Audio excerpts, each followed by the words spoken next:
Привет, друзья! Меня зовут Алексей Стеклов. Я занимаюсь контент-менеджментом и медиасопровождением и хочу рассказать вам, как лучше подготовиться к съемке видео, подобрать для него музыку, отснять материал и правильно презентовать в нем свою работу.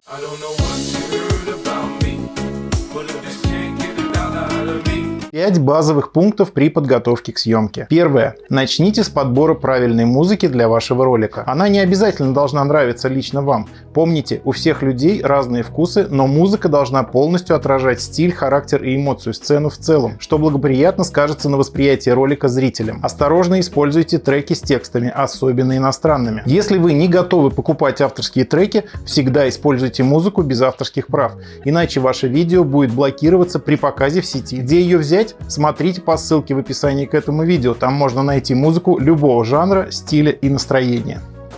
Второе. Подберите правильную локацию. В идеале она должна соответствовать концепции вашего ролика или быть пустой вовсе. Третье. Напишите мини-сценарий, в котором будет прописана постоянная смена планов, крупный, средний, общий, крупный и так далее. Планы должны меняться строго в зависимости от темпа музыки, настроения, и в дальнейшем такой стиль съемки облегчит вам монтаж. Четвертое. Приготовьте как минимум 2 источника света, основной и контровой. Основной – мягкий, рассеянный, теплый, контровой – жесткий, холодный. Пятое. Заранее отрепетируйте написанный сценарий с героем сюжета, чтобы он четко понимал, что сейчас снимается и какая сцена от него требуется. Итак, теперь вы подготовлены к съемке, а в следующем видео разберем 5 базовых правил построения композиции.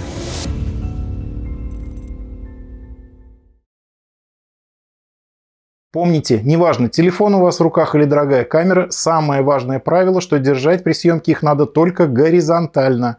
Но и существуют и другие базовые факторы, влияющие на презентабельность вашего видео. И основа этого – композиция.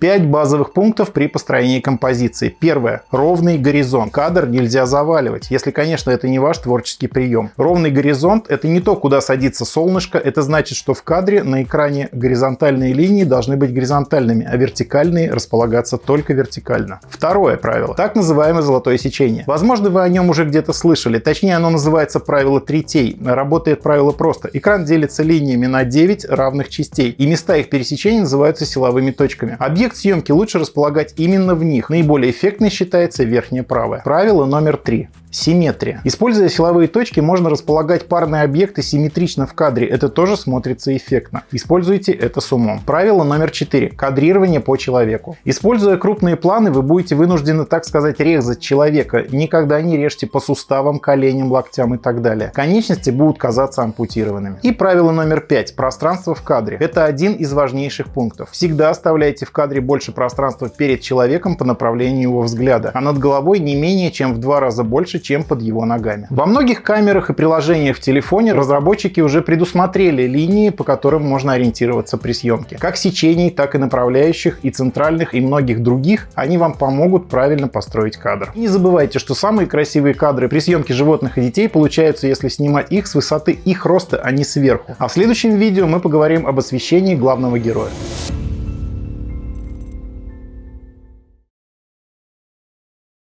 Герой – это не обязательно человек или животное, это любой предмет, на котором вы хотите акцентировать внимание вашего зрителя. Сделать это можно легко, располагая акцент по правилам композиции. Но согласитесь, если герой будет располагаться правильно, но находиться вне зоны света, а соответственно не в зоне контраста, на который отвлекает внимание зрителя, то никакая композиция, о которой мы говорили в предыдущем видео, нам не поможет. Поэтому рассмотрим 5 базовых световых схем для героя кадра.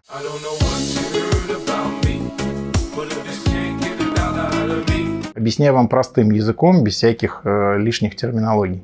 Искусственный источник света устанавливается под 45 градусов как по отношению к оси героя, так и по высоте.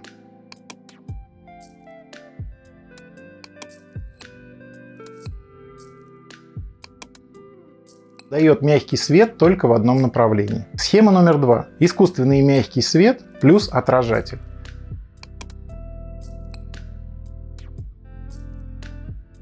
Позволяет нам подсветить ту затемненную область, которую не захватывает основной базовый источник света, так называемый искусственный мягкий. Схема номер 3. Искусственный мягкий плюс контровой свет. Это источник спереди мягкий. За спиной героя наверху установлен еще один. Он позволяет отделить от заднего фона вашего героя и нарисовать на нем, так сказать, контур. Схема номер 4. Искусственный мягкий под 45 спереди, контровой свет сзади, плюс отражатель, который как раз нам добавит объема, используя свет, который падает от основного мягкого источника света. Схема номер 5. Искусственный мягкий спереди, контровой рисующий контур вашего героя сзади, отражатель, который заполняет темную область вашего героя, плюс подсветка фона дополнительным источником света, которым вы можете выделить либо пятно на заднем плане, либо вообще подсветить его каким-то другим цветом, который отличается от общей цветовой схемы. Помните, источником света может служить любая правильно расположенная лампочка и направленная под нужным углом на героя кадра. Итак, вы научились готовиться к съемке, правильно строить кадр и освещать главного героя в своих роликах. В следующем видео рассмотрим правила презентации.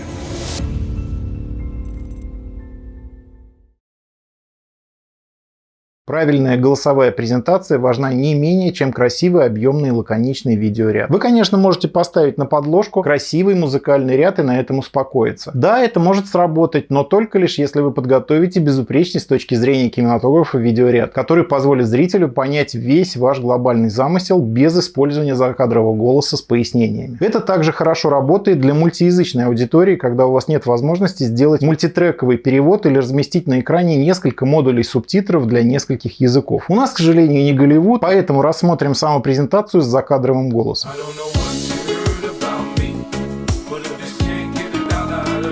Обязательно представьтесь, чтобы стать ближе к зрителю. При желании можно перечислить какие-то свои успехи в области, связанной с материалом видео, регалии, заслуги и так далее. Второе. Укажите на проблему, которую решает презентуемое вами изделие. Третье. Обязательно сообщите о конструктивных особенностях вашего изделия и отличиях его от похожих, если существуют аналоги. Четвертое. Расскажите о пользе вашего изделия для конкретного зрителя, узкоориентированного сообщества или широкой аудитории. Пятое. Покажите, как именно может использовать изделие ваш зритель, подчеркнув тем самым его ценность. Эти рекомендации могут вам упростить презентацию своих работ. А в завершении я желаю всем вам удачи, творчества и позитива.